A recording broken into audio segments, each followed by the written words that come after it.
Muy bien, ya lo tengo en línea por Zoom a Agustín Echevarne, director de la Fundación Libertad y Progreso, y con él vamos a conversar porque prácticamente lo tenemos como columnista de lujo, Agustín, y hoy se cumplen 4 meses de la presidencia de Javier Milei y es muy interesante ver cuáles son las ideas, las visiones que él tiene respecto a este cuadro de visión que tenemos hoy en la Argentina.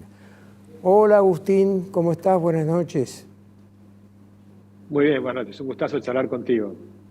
Bueno, 4 meses no es poco, ¿no? Ya es una dimensión de tiempo y como una especie de luna de miel que se va terminando y empiezan las realidades. ¿Cuál es tu visión? Bueno, yo creo que ya uno puede ver, por lo pronto, el rumbo que ha tomado el gobierno, ¿no? El rumbo que ha tomado el presidente hacia dónde encara la Argentina, que básicamente es pasar a hacer una transformación muy profunda y hacerlo de una manera dura, es decir, poder ir directamente hacia la tormenta y tratar de resolver los problemas sin eufemismos.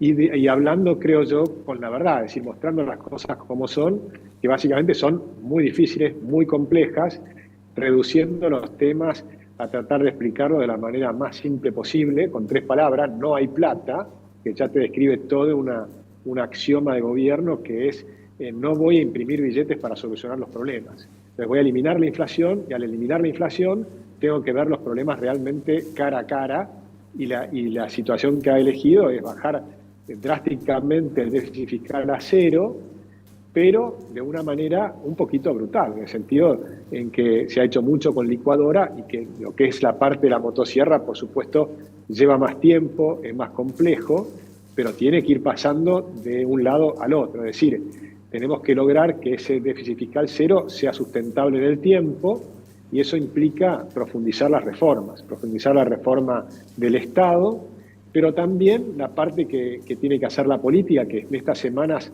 claves vamos a ver si apoyan estas iniciativas, como es la ley bases, ¿no? Empezar a tener reformas que impliquen mayor libertad en Argentina, que impliquen mayor, digamos, seguridades para los inversores.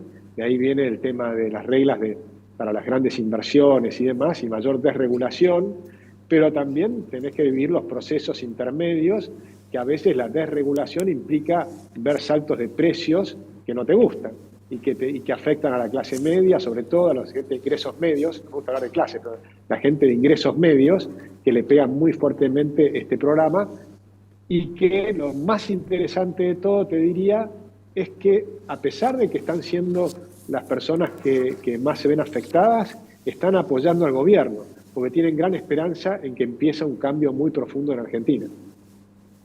Ahora ahí mencionaste, Agustín, inversores.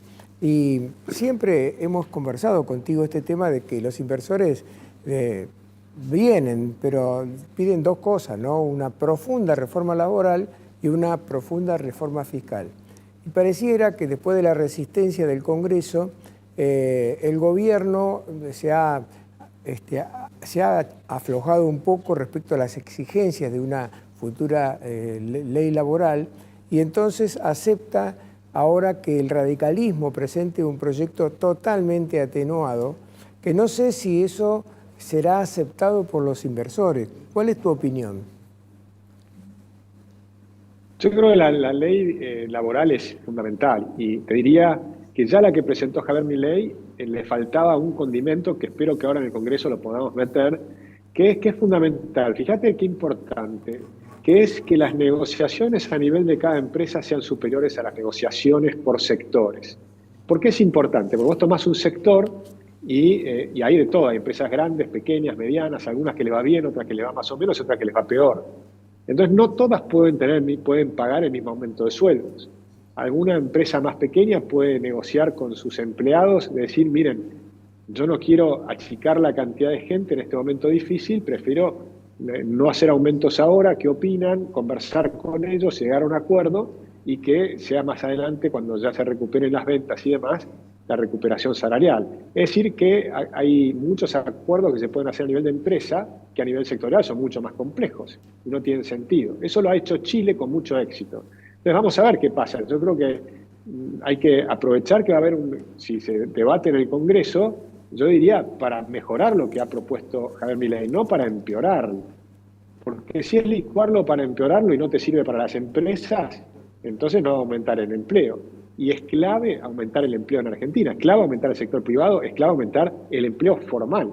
Y además que las personas que están trabajando en negro puedan formalizarse, que es el otro tema fundamental, también para mejorar, por ejemplo, las jubilaciones. Cuanto más gente aporta al sistema jubilatorio, entonces más fácil es cerrar las cuentas en ese sector que es totalmente deficitario. Ah, te paso de tema. Marzo.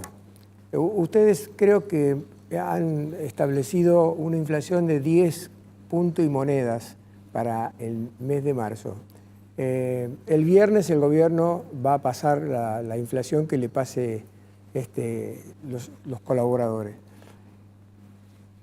Marzo, si terminamos en 10 y monedas, es un avance en el sentido de que la inflación sigue bajando. Pero no sé nada del superávit fiscal, si hubo superávit primario en marzo como en enero y en febrero, por lo menos no lo he podido leer en ningún lado. ¿Cómo es el tema ese? Sí, nosotros vemos, en términos de la inflación, nosotros estimamos 10,6% para marzo, fue lo que medimos. Pero ojo que después la ciudad de Buenos Aires midió 13%, un poquito más de 13%. Si se acerca a nuestra medición es mucho mejor que si se acerca a la otra, porque creo que ahora, así como antes, los números que salieron fueron mejores que lo que nosotros medimos, puede ocurrir ahora lo contrario, que salga un poquito más arriba, ¿no? Y eso sería una lástima, porque es como cuando venís nadando y te tira la corriente o te tira una ola 3 metros para atrás y tenés que volver a nadar, a hacer unas brazadas más fuertes de nuevo. Pero digamos, yo creo que sí, que la inflación sigue para abajo. La primera medición de la semana de abril continúa para abajo, la medición núcleo, es decir, la inflación núcleo sin tomar los aumentos de tarifas o las cosas que estaban retrasadas. Y si medimos alimentos y todo lo que es la inflación núclea, ya estaba en niveles de 1,5% semanal, ¿verdad? Entonces, eso indicaría que podríamos ir hacia un dígito en abril en inflación núcleo. Después hay que ver qué pasa con las tarifas y demás. En cuanto al superávit primario, creo que sí, que vamos a tener superávit primario también en marzo. Las cifras oficiales no están, por supuesto, todavía, y vamos a verla. Pero nuevamente ahí hay que ver si es sustentable en el tiempo, porque hay que mejorar la calidad de ese superávit primario. Yo creo que lo que está clarísimo es que hay una convicción total del presidente de ir a un déficit fiscal cero, y eso le ha permitido tener una gran mejoría en términos de los mercados financieros. Esta baja del riesgo país, que ya está en el orden de 1.250, es decir, que cayó prácticamente 1.000 puntos desde el año pasado para acá. Por supuesto, tiene que bajar mucho más todavía, pero el aumento de los bonos, el aumento de las acciones, digamos, y de los bonos es muy importante. Pensá que en muchos casos hay empresas argentinas que tienen caídas de ventas y sin embargo suben los precios de las acciones. ¿Qué significa? Significa que la gente está pensando, que el mercado está pensando que la situación económica de la Argentina va a mejorar. Y eso lo ves también en las encuestas, donde ves que durante todo el periodo de Alberto Fernández, cuando le preguntaba a la gente cómo piensa que va a estar usted el año que viene, realmente la gente decía que iba a estar peor. Ahora, si bien la están pasando muy mal, hay una expectativa de mejorar muy fuerte, ¿no?, todo lo que es la expectativa de la economía personal y la economía en general del país para los próximos 12 meses. Es decir, la estamos pasando mal, pero hay una esperanza de que la Argentina va a estar mejor el año que viene. Sí, estamos mal, pero vamos bien, como decía Carlos Menem. Ahora, a ver si te puedo hacer una composición política respecto a el kirchnerismo históricamente o está en el poder o está conspirando contra el poder. Nunca aceptó que alguien gobernara fuera de ellos. Entonces, es muy difícil que, según uno lo escucha a Francos, dice que ya está muy conversado con el Congreso la ley ómnibus, para, se la ha achicado, se la llevó de 600 y pico artículos a 200 y pico, y entonces que está muy conversado y que seguramente se va a aprobar. Pero el kirchnerismo sabe que si se aprueba esa ley, los pasos siguientes van a ser muy positivos inmediatamente para poder llegar al levantamiento del cepo, y a partir de allí se da la V, el rebote y empezamos a crecer. Y entonces el kirchnerismo se tiene que olvidar de estar en el poder, porque Milei puede ser que gane en las legislativas del año que viene y obtenga mejores datos en el Congreso. Y en el 27, que gane las elecciones de vuelta y tenga un segundo mandato, y con 8 años de Milei, con las ideas de Milei, ¿cómo está? Chau kirchnerismo.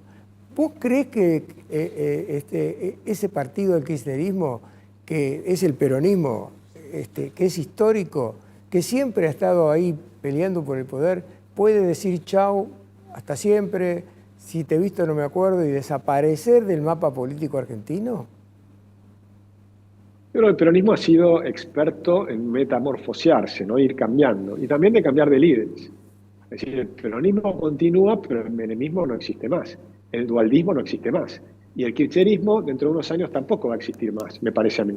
Pero probablemente el peronismo sí, en el sentido de que va a seguir habiendo un partido que ojalá sea mucho más moderno, ojalá se parezca mucho más a los partidos socialdemócratas modernos que a estos partidos caudillescos y bastante estrafalarios y populistas.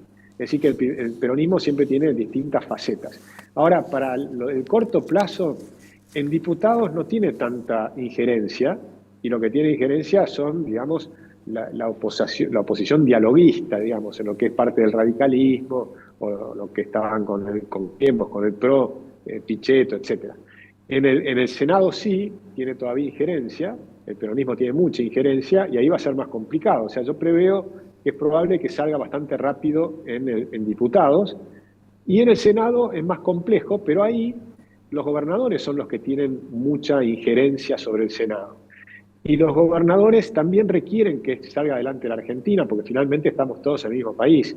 Y si a la Argentina le va mal y la recuperación se demora, también se demora la recaudación para las provincias. Entonces los gobernadores tienen mayores problemas. Por eso creo que hay chances de que, como bien decías, esta ley bases licuada o más pequeña, sí sea aprobada y se genere un cambio positivo.